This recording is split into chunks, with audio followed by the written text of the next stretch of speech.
maliwanag pa sa araw, ang liwanag ko'y ikaw. Ang mabihag ng iyong mga bisig, tanging kaligayahan ko tili, handang mag-alay sa ngalan ng pag-ibig. Wala nang mas malinaw, ang liwanag ko'y ikaw.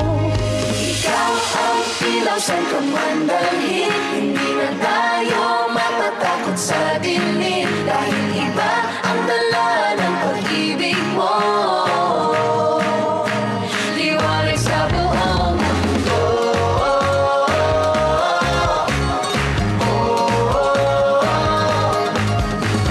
Shine Pilipinas, shine. Shine Pilipinas, shine. Shine Pilipinas, shine. Shine Pilipinas, shine. Shine Pilipinas, shine. Shine Pilipinas, shine. Shine Pilipinas, shine.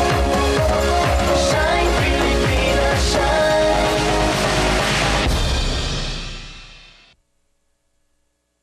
Itinataguyod ang malasakit sa isa't isa. ABS-CBN News and Current Affairs.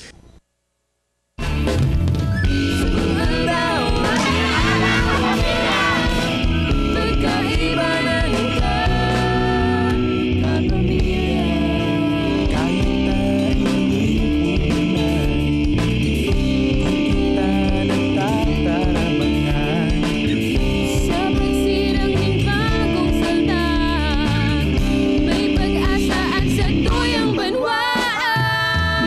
Sa kulagaw,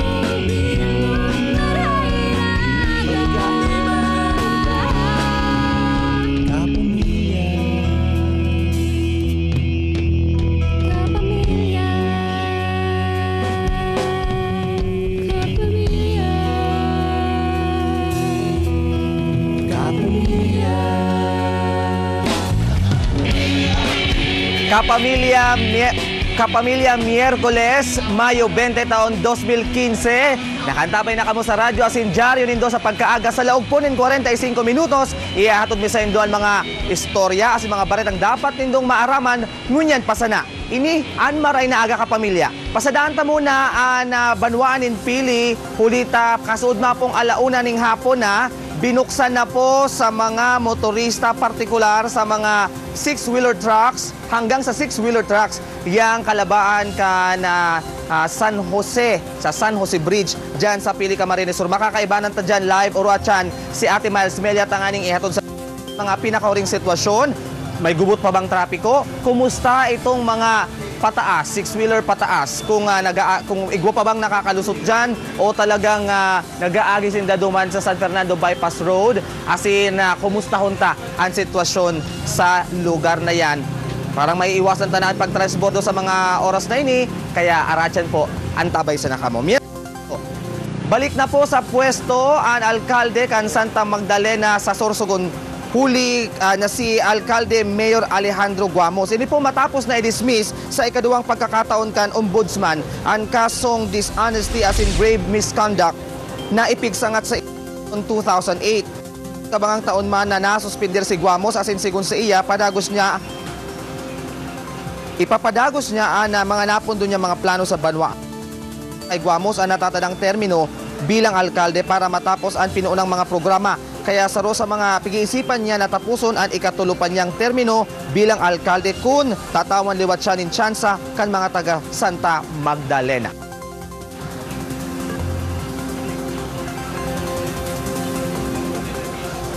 Formal naman po mga kapamilya na nagsumpa bilang acting mayor kan Banwaanin Bato, digdi po sa Camarines Sur si Vice Alkalde Alvin Sacueza. Pasado alas 3 nin hapon kasud makan magsumpa si Sacueza sa RTC Branch 38 sa Iriga City.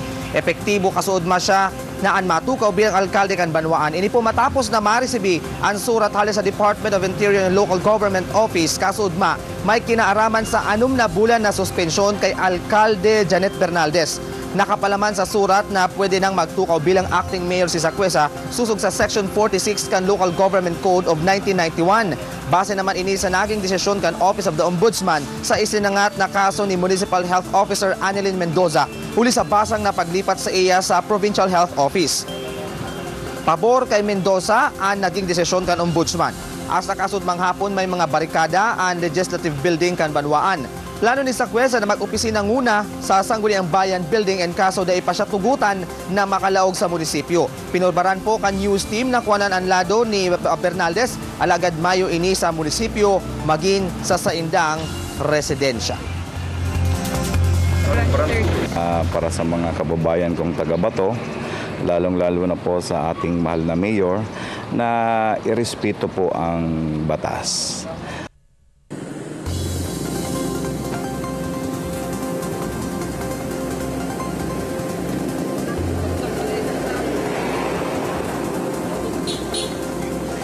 Kapamilya alauna nga ni po kasuod manghapon kan tugutan na kan 2nd Engineering District kan DPWH Camarines Sur nabuksan asin paagihan nin mga bihikulo ini yung San Jose Bridge digdi sa Pili Camarines Sur alagad sagod sa 6-wheel vehicle sana ang pwedeng makaagi digdi. Sukay po sa sitwasyon kasuod man na pinahiling ko sa indo mga kapamilya no, mayo na sa ngunyan ang mga bus na nagtatransbordo sa magbalyong porsyon kan tulay asin mayo naman itong gulpi nin tawo na nagaagi nagbabalyo digdiyo sa tulay ngunyan. Patanid na lang po sa mga truck drivers lalo na sa mga nagbabiyahe po sa ngunyan o mabiyahe padipisilan sana para sa mga heavy trucks ang pag-agi dyan sa porsyon kan Dinalabak San Fernando Bypass Road hulitam matindi ang patukad na mga parte kaya maski na magayon ang tinampo nasasakitan pa man giraray na umabante ang mga heavy trucks o mga heavy vehicles na nagaagi digdi.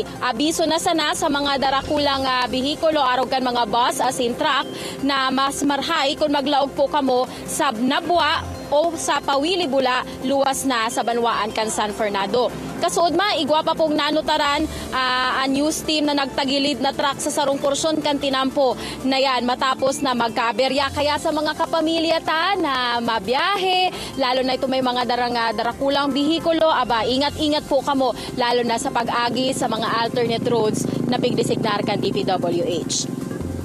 Mientras tanto, duman naman kita sa probinsya nin Sorsogon. Kilo-kilometro pa man girarayan pila nin mga truck, partikular sa Matnog Port. Maski po sa holding areas, kan Banwaan kan Irosin, Gubat, asin Kasiguran, Sorsogon, halawig ang pila nin mga truck na mabalyo sa Allen Samar. Sigun sa mga driver kan truck, mas lalong nagdakol ang truck kan Bagyong Dodong. Ang iba sa mga ini, siyam na aldaw na nga ni sa pila alagad mayo pananggad kasiguraduhan na makakabiyahe. Sigun sa Coast Guard, sa mga rason kay ini ang mas nagdadakol na bus and asin light vehicles na nagbabiyahe na mas pigpaprioridad naman kan mga roro.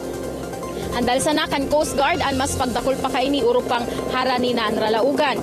Siya man kutaan barkong nagbabiyahe, alagad kulang pa man giraray ini, kaya naman naghagad na ang Philippine Ports Authority o PPA asin Coast Guard in landing craft tank sa Marina. Sigun naman sa Marina, na ipaabot na nindaan kahagadan sa Marina Central Office asin anuman na aldaw ngunya na simana, mapadara na ini nin landing craft tank para magtabang sa pagbalyo kan mga na-stranded na truck.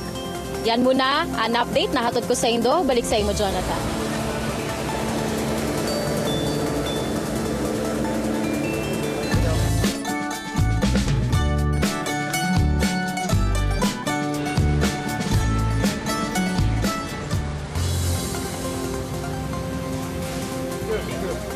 Marinaga sa gabos ng mga nanay asin mga tatay tang unya na nagadalan sa tuya sa Marinaga kapamilya. Ano po, naka-approve sir na ba kamo kay ning diskwento fair kan DTI Camarines Sur digdi sa indang nata digdi sa Panganiban Drive sana. Aba pa kundi pa ting na po kamo ngunya na aga kulita ini na po ang huring aldaw kan sa indang diskwento fair kadakol pong pwedeng mabakal digdi para sa gamit pag-eskwela kan sa inyo mga aki asin na yaon digdi sa likod ko amay sindang nagaburukas ngunya na pagkaaga tanganing mas amay man na magdagsa itong mga kapamilya tang yaong digdi igwasin ng mga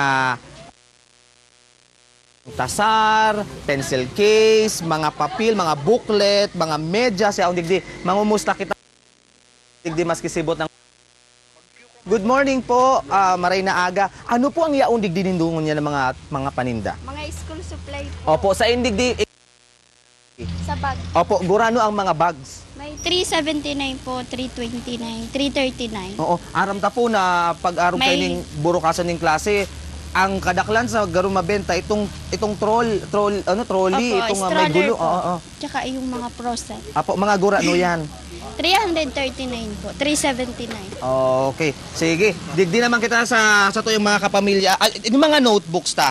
Sige, itur mo kami digdi tangaling magka-ideya itong mga kapamilya ta. Sige. Ang mga ang papel, ang aning mga big notebooks na arog kaini, big notebooks na arog kaini na may spring mga kapamilya, 20 pesos. Tapos ang bunil itong yarn, 25 each. Tapos igwasindang mga notebooks digdi na arog kaini na tinahina, no? Pag tinahina po, gurano na? Ang 12 na. Pag ang notebook, igwa pang spring, 11 pesos. Pag tahinang arog kaini, 12 pesos na. O, di piso lang, okay lang, no? And then, igwas digdang mga kapamilya intermediate pads. Ang igwasin da digdi 140, per, 17 pesos each. Oo, ang arog kaining intermediate pad. Okay. Ano po ang mga babentang niyan talagang binabakal ninda, madam? Mga bag po. Tapos, gabos man po, mga plain t-shirt tsaka uniform. Oo, sa uniforms, tahain sa mga uniforms ta. Yan po duman. Oo, maray pa magduman kita. So, igwa, di kompleto mga kapamilya. Garo ka mo bakal din sa bookstore, pero digdi po kaya mas barato. Mga pira po ang nadi-discount din digdi, madam?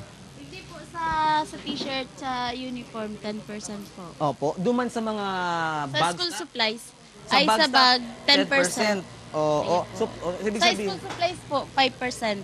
okay, grabe ang bawas, no? Ayun po. Pero kung Sa payong, sa raincoat, duman mismo sa 10%. tindahan nindo, mayong discount may- pa. Oo, kaya importante na makabakal sa digdingon po. yan. Sige, ang mga school uniforms, less 10%. Less 10% sa plain t-shirt, less 10% po.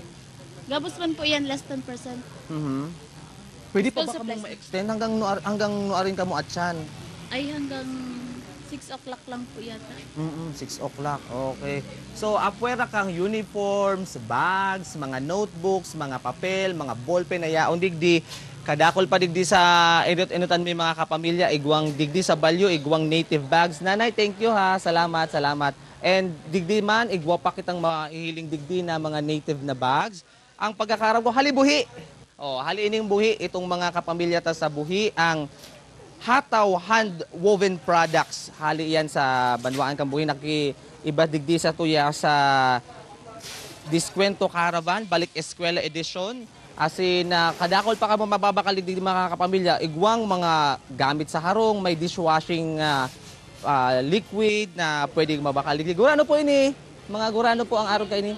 90 pesos ang kada bote. Okay.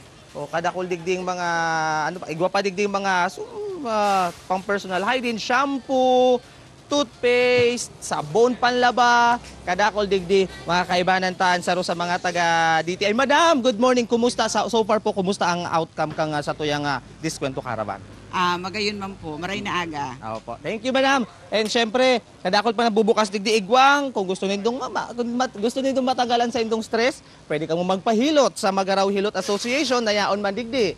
And syempre, kadakol pa mga kapamilya na pwede nindong aprobitsaran. And syempre, igwa pang mga kaibanan digdi. 16 na dealers ang kaibanan digdi na nakiki-Diskwento Caravan sa Satuya. Kaya kung ako sa Indo, makarigos na ako, asin orachan, mapasiring ako digdi. Bukas na po ang Diskwento Caravan kan DTI digdi sa Camarines Sur. Pero police reports muna kita. Rata sa kamot kan Kamaligan Police ang 27 anyos na si Nelson Arqueda, kan Zona 4, Barangay Marupit, Kamaligan, Camarines Sur, sa ikinasang bypass operation sa iya, maalas 7 Kasubanggi. Sa mismong arong kan sospek, ginibo ang transaksyon para sa kantidad 300 pesos na shabu. Sa pagrekisa sa sospek, nakuhanan ininin duwang sadit na plastic sachet nin pigtutubod ang shabu. Haloy ng pigsusumbong kan residente sa lugar ang talamak ng iligal na aktibidad kan sospek. Nasa drug watch list kan Banwaan si Arqueda. Idinara ang sospek sa crime laboratory para i-drug test asin ang mga epektos na nakuha sa iya. Kakasuhan si Arqueda nin pagbalgar kan Republic Act 9165 o Comprehensive Dangerous Drugs Act of 2002. Kulungan ang bagsakan magbayaw na Romeo Tobong Banwa, 55 anyos kan Tiaong Quezon, asin Charlie Osmeña, 61 anyos kan Tagkawayang Quezon. Sospek sinda sa pandudukot sa sarong 31 anyos na babae kan Magaraw, Camarines Sur. Mag-alas 10 kasud mang aga kan maglunad sa jeep, hali Magaraw pasiring sentro kan syudad ni Naga ang biktima. Pag-abot naman sa Banwaan in Kanakman, naglunad ang duwang sospek dangan ginibuan sa indang modus. Nakumpiskar kan pulisyan ginagamit na bag. Nakuha man sa posesyon kan mga ini ang cellphone kan biktima na nagkakantidad 19,000 pesos. Naaresto ang duwa sa follow-up operation kan otoridad. Matapos tulos makapag-report ang biktima na tugang mismo nin sarong intelligence officer kan NCPO. Nagsayuma sa entrevista ang mga naaresto. Tansya kan PNP, may iba pang kairibanan ang mga ini. Mantang paharanin na po ang burukasan eskwela, asahan sigun sa pulisya ang pagdakol kan mga namanamantala. Abiso kan otoridad na magdoble ingat asin iwasan na ang pagdara ng mga makantidad na gamit kung mapasiring sa mga pampublikong lugar.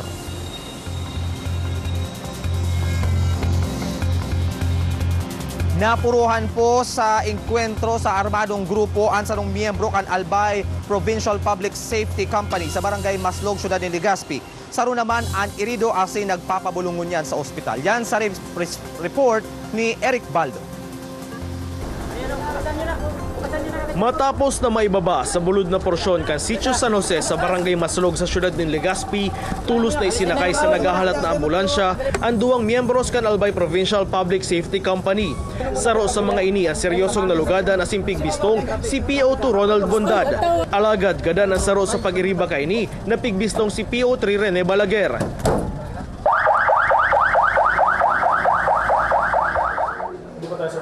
Sigun sa pamayo kan Albay PNP na sa lugar ang grupo dahilan ta may pigpa-follow up ang mga ining persona na iguning kaso. Alagad na pa-enkwentro subot ang mga ini. Pigaaram paninda kung sisay na grupo ang naka-enkwentro kan mga ini. Yeah, nandoon sila nung the other day pa dahil mayroon silang inaabangan or sinusundan ng mga taong nasa watchlist natin. And unfortunately, kaninang umaga na engkwentro sila. Mga residentes para mientras na nasalidahan ng takot, ang maugmakot ng selebrasyon matapos na makadangog ang mga ininin sunod-sunod na putok nin badil. Ang grupo kan mga kalalakihan na ini, nagiinom kan madangog ang purtukan. Kan primero, pig-una ninda na fireworks sa nansindang nadadangog. Kan maarama na nagkakaigwa ng baradilan, tulos sindang nagtago. Akala namin yung kwitis namin, may bininyagan eh. Oo. Tapos, yung sunod-sunod na, gumano na kami. Siyempre, baril na yun eh. Nagtago na kami dyan sa loob. Nagtago lahat sa mga bata, kami doon sa isang bahay. Sa 2 kwarto, lahat nagpakahiga ang mga tao. Pumasok lahat, walang tao dito sa labas. Sa text message man na pinadara kan Santos Binamira Kuman kan CPP-NPA, day subot embwelto ang bagong hukbong bayan Albay sa nangyaring encounter. Mis-encounter subot ang nangyari entre PPSC asin AFP. Sa ngunyan, padagos pan pigigibong investigasyon kan pulisya. Eric Baldo, ABS-CBN News.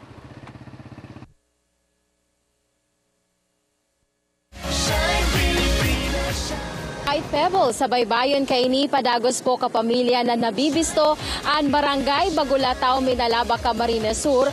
Huli naman sa museo ni mga buskay o shells na pigtugdok nin sarong Bicolanong marine biologist. Sa ngunyan, nasa 3,000 na klase nin mga buskay nakaharong digdig. Uyan, storya. Yaman para sa 82 anyos na marine biologist asing dating propesor na Silio Vigildo Basmayor ang sa iyang mga shells. Nasa 3,000 sa naman kaya na shell species ang sa iyang koleksyon. Puon sa sararadit sagkod sa mga bibuhat na kabide. May makukulor. From the ocean, shining in the sun.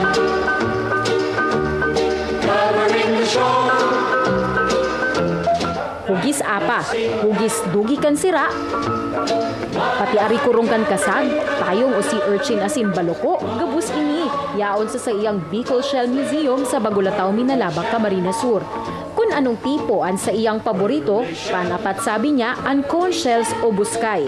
Espesyalan sarong ini na may mga letra pa, alagad delikado, huli sa lason ka ini. Their saliva is modified to become a poison. These are carnivorous species. Pantulo, ang mayaman sa protina ng mga sahang o ang tigaapod na strombus shells. Ito po nanggaling, kinulikta ko ito, ang galing sa apare hanggang hulo. Kanduan, shell money, ulitan nagsirbing kwartada ini o currency kan enot ng mga panahon. Urog na ang golden cowrie na istorya ni Prof. Basmayor ang pinaka may poder sa nasa sosyedad ang pwedeng magsadiri ka ini. This was considered as a very rare species and a collector's item. Ang pangenot ng God sa iyang listahan iyo ang pearly shells. Helang kung ikonsiderar sa mga buskayan perlas, kabaliktaran kan balor ka ini bilang alahas. The mollusks usually would surround that with their saliva, which eventually forms the pearl. Sabi niya, an intention is really to have this as part of the so-called educational tourism. So they come here to learn, they come here to study. Haling syudad ni Naga, 40 minutos ang pagpasiring sa Bagulataw para mabisita ang museum na kahampang sa nakan kadagatan na may white pebbles. Libre ang pagbisita digdi, asin si Prof. Basmayor mismo ang curator na matyagang maray sa pagpaliwanag kan importansya kan mga buskay, dito sa nabilang pandekorasyon kundi ang balor man kan mga ini sa buhay kan tao. Miles Melia, ABS-CBN News. Kapabayaan sa sadiri, huli sa labing kasibutan, idagdag pa ang namamating labing init kan panahon, posible magresulta sa mga helang araw kan skin disease. Antioxidant halin sa mga prutas, dakulang tabang para makontra ini. Yan sa storya ni Mitch Villanueva. Huli sa pagiging real estate agent, perming busy sa trabaho ang 52 anyos na si Bing Yero. Dagdag pa dyan ang labing exposure sa saldang. Kaya naman day pa sana nahahaloy na diagnose si Bing na may skin disease. Skin pigmentation na nahiling kay Bing kung saan nagkakaigwanin dark or reddish patches ang kublit nin sarong tawo. Sigun sa pag-aadal, nangyayari sa naan skin pigmentation kung nararaot o nagiging unhealthy an sa tuyang skin cells. Sa kaso ni Bing, naraot ang mga ini huli sa sobrang balad sa saldang. Tulos binago ni Bing ang sa iyang lifestyle. Nagkonsulta man siya sa doktor asin pagresetahan siya nin bulong, nagibo sa Alpha, Beta, Gamma, Mangostana with extraordinary benefits. Ang kailangan natin ay isang bagay o sustansya na magpapataas ng ating resistance para malabanan ang triggers na ito. Dito nakatutulong ang Garcinia mangostana. Naglalaman ito ng mga nutritious substances para lumakas ang ating immune system. Nahiling man tulos ni Bing ang pagbabago sa iyang kublit. Mas naging balanse ang kulay kaini. Nagbalik man ang sa iyang confidence na maghampang sa kliyente na nawara huli sa iyang skin disease. Mitch Villanueva, ABS-CBN News.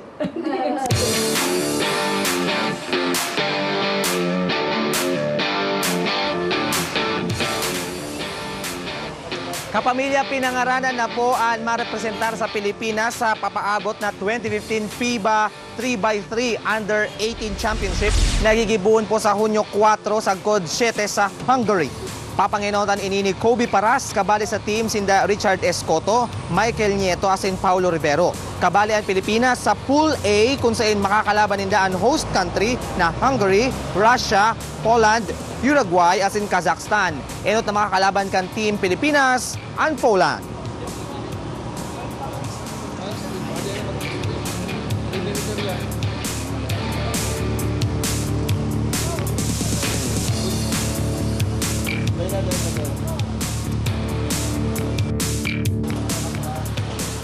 Asin mga kapamilya, kung igwa ka mo mga bot na mga storyang iheras, digdi sa Maraynaga kapamilya. Arog po kayo itong pigtampok ni Ate Miles na Bicol Shell Museum sa Barangay Bagulataw, Minalabak, Camarines Sur.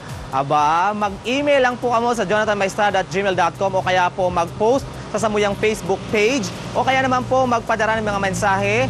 I-type lang ang Max space address space message sa mga numbers po na naka-flash sa Saindong TV screens. Pwede man po kaming dala ng liwat sa i1tv.com.ph. Balikan ta si Ate Miles dyan sa San Jose Bridge sa Pili Camarines Sur. Yan pa ba? Ayan, sa mga oras na ini mga kapamilya ha, nagpunaan sa tuyang mga kapamilyang construction worker dyan sa San Jose Pili, tanganing punan, asin tapuson na lugod yung patrabaho dyan sa San Jose Bridge sa Pili Camarines Sur. Paabutan ko po ning pagbati, happy birthday si Ma'am Delia Alpelor TV kan University of Northeastern Philippines. Happy birthday po, Madam! Oo, na-miss na si Madam. Haloy-haloy na kitang dahil nakakapasyar dyan sa UNEP, dyan sa syudad nin Iriga. Mga kapamilya liwat po, iniimbitaran mi kamo, magpasiring kamo digdi sa Along Panganiban Drive Naga, sa DTI Office, kang Camarines Sur, para sa Diskwento Caravan. Balik Eskwela Edition kan sa tuyang DTI, since 16 dealers po ang yaon digdi, tanganing magpartisipar. Liwat, yaon digdi, kadakulon mga school supplies, kadakulon digding mga bags, mga gamit nindo, mga grocery na pwedeng advance na pagtipon po nindo kang babalonon kan sa indong mga aki sa indang pagbabalik eskwela. Good morning din sa gabus magurang kasi mga paratukdo na yaon ngunyan sa mga eskwelahan para sa nagpapadagos pong sarong simanang Brigada Eskwela. Kaway-kaway! Salamat! At yan mga kapamilya, may stress na yung mga yang takadakulo na mapasiring digdi. Ano pang hinahalat nindo? 5 to 10 to 15% discounts. Pwede digdi sa kapamilya Diskwento Caravan asin ka na DTI Camarines Sur. So paano? Hasta sa masunod na Diskwento Caravan kan DTI, mag-iribanan liwat kita. Sa loob nin 45 minutos nin baritaan asin irestoryahan. Digdi lang po sa indong programa. Tandaan, ang taong may malasakit sa kapwa, positibo ang pagkaaga. Maparam na po kami. Salamat Ate Miles dyan sa Pili Camarines Sur. Ini ang Marhay na Aga Kapamilya.